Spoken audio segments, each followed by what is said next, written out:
Hey everyone, welcome to another Counseling Convos. Today we are talking about dissociation. Have you ever been in a situation where you're in a group of people or in a meeting, a business meeting, or you're out for coffee or something, and you kind of experience a lapse in time where the whole world just kind of goes fuzzy and you really internalize and you're kind of in your own headspace?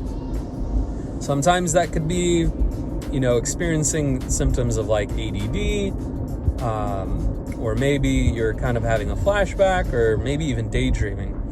But other times, it's something that's called dissociation. We dissociate often when there's something that is overwhelming that's happening, or if it's kind of connected to an experience that we had before. So maybe we had a traumatic experience before in our life when we were younger or something, and our mind associates something in the present with that prior experience. And so our mind internalizes, it kind of goes inward, and we dissociate. The world around us gets a little fuzzy, and it's like we kind of skip on time a little bit.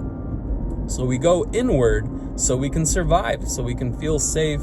It's like our own subconscious inner way of having like one of those heavy blankets on us to where we feel safe. Dissociation often happens during a trauma. So if you think of someone that might have had sexual trauma or sexual abuse, when we dissociate, our self steps out of our mind and kind of exists like a fly on the wall. That is dissociation in the moment.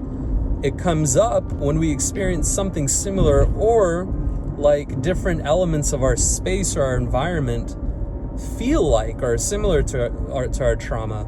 And so we begin to feel that, and our mind kind of gets back in that feeling or that emotional response, and we want to survive. We want to be able to continue with our day or continue with our life. So that's what it does. It actually helps us move forward.